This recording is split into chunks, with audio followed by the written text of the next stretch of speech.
Hey guys and gals, trucking friends, let everybody kind of get in here that's going to watch. Like, there's going to be a kid for a minute on some things. The way kid talks here, that being me, because I am kid.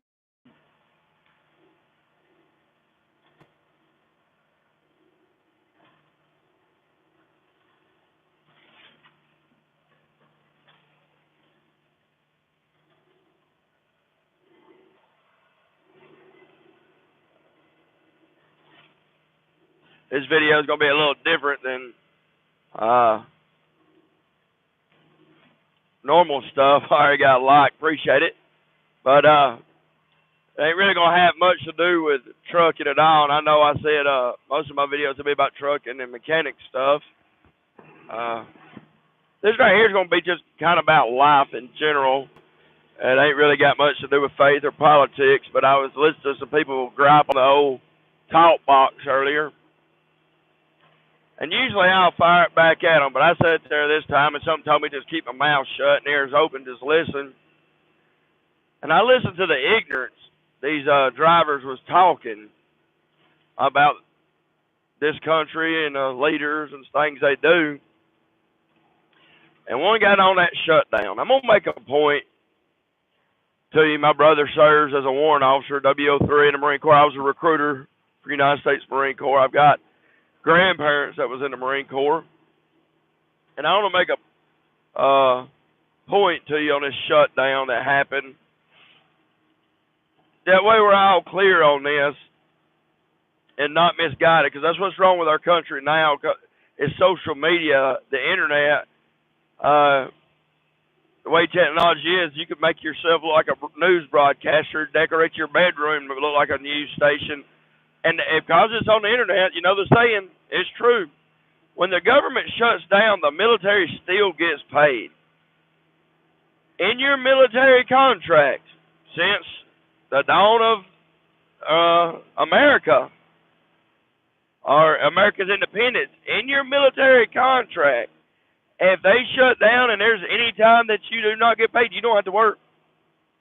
That's a binding federal document. Ask other military vets or people currently serving in the military. I know this is something that happened, several months back, but it's still being talked about. And like I said, I'm not being political. I'm stating facts. When the government shuts down, 90% chance it ain't affecting you at all.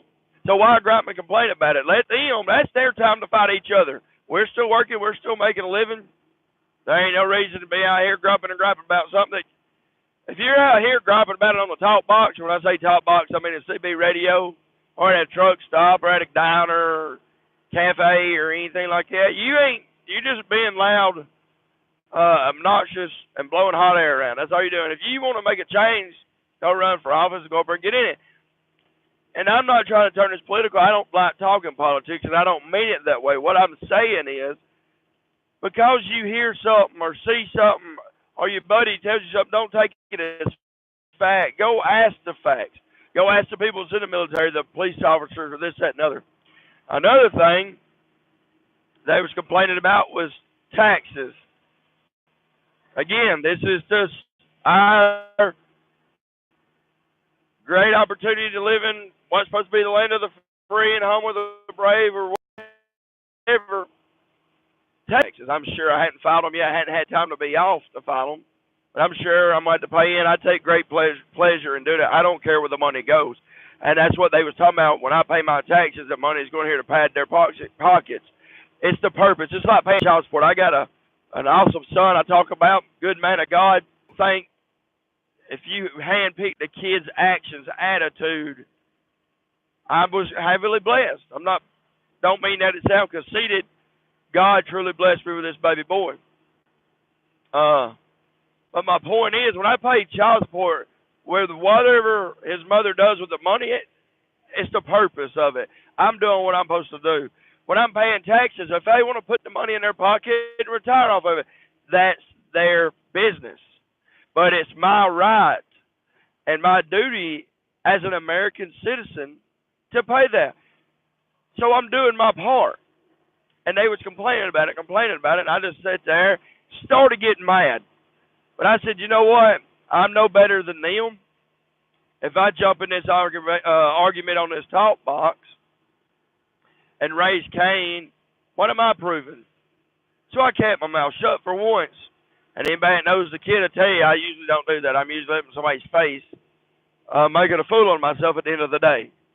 What I mean by that is a lot of conflicts can be solved with just keeping your mouth shut. And I've learned that. It took me 33 years to learn it, but I've learned it. And I just listened to the ignorance unfold.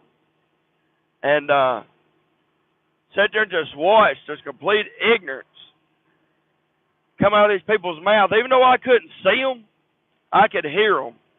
And I sat there and thought, wow, 20 years ago, you'd heard people gripe and complain, but I'd have never heard some of the lack of knowledge these people.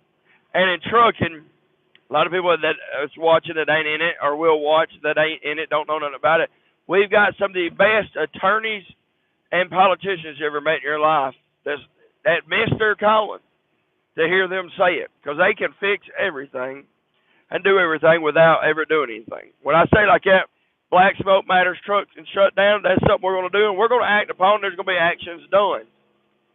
But these drivers that get on these talk boxes and hitting their griping and at the truck stops griping and doing this and that, that's as far as it goes. You never see no action out of them. You never see them going nowhere to pursue the problem to fix it. You don't hear about it. You won't hear about it. They're going to run that mouth and blow that hot air. And I do kind of mean that disrespectful to them, especially if the ones that listen. I'm saying this to make a point to where maybe I like to use my radio as information, joke, and cut up on. And I'm trying to fizzle out of that popping back thing, because then it don't simmer it down none. But this can be beneficial in life.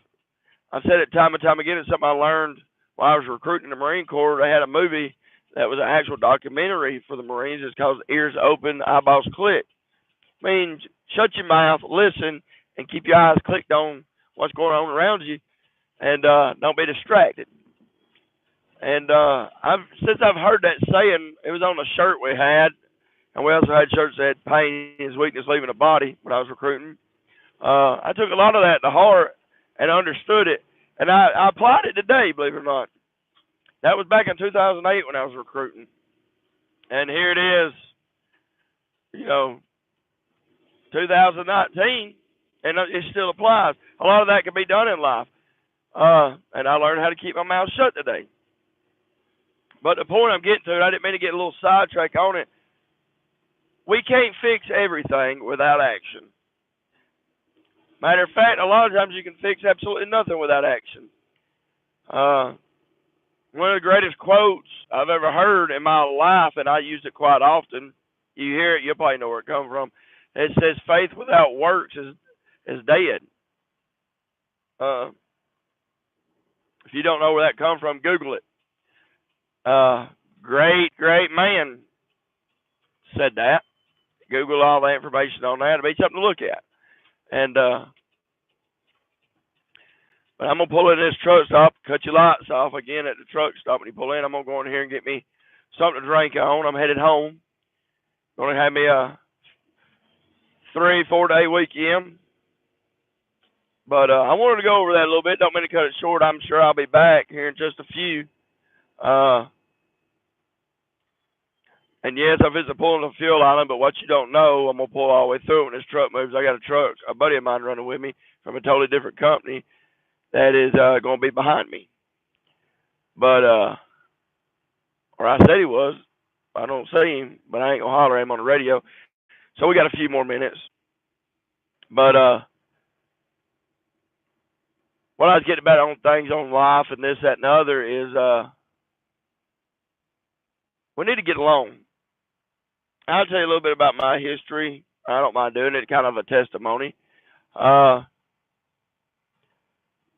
I used to be probably the racist person you've ever known in your life. It didn't matter how good of a person you was. I didn't want nothing to do with you because of your color of your skin.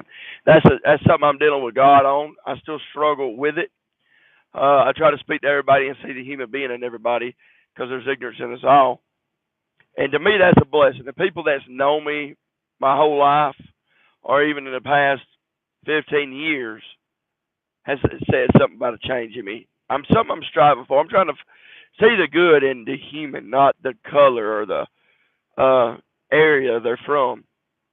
And I'm not just saying when I say racism, I was bad. If you wasn't what I thought was a suitable human being and my color of my skin, I didn't want nothing to do with you. Wouldn't give you a chance at all. Now that I've prayed on it and everything like that, like I said, I'm not trying to be political. I'm not trying to pressure religion on you by no means. But as I've prayed on it and God's opened my eyes, I've missed out in 33 years of my time on this earth. I've missed out on a lot of things, and because of my ignorance. The best way to put it is my ignorance and complete stupidity. Now, I want you to understand when I say my ignorance of not knowing. And I was raised a lot of that, but not necessarily by my parents. Or at places I grew up was segregated. Where I lived, there was hardly no other race around but Caucasian. And I'm using that word race on that not to be sound racist, but to make a point. And I missed out on a lot of good people I'll never get to meet again, probably because they've passed on. Good Christian people. A lot of fun and a lot of knowledge I missed out on because of the color of somebody's skin. Again, this goes applying to life. This is a battle I still struggle with. I've never done drugs, never really been addicted to anything, but if addiction, what people go through as far as addiction, I guess this would be a habit or I'm trying to break. I catch myself saying or doing racist things. But the good thing about it is God has given me a conviction on it, and such a big conviction on it. I'm like, whoa, that was not right at all. That was wrong.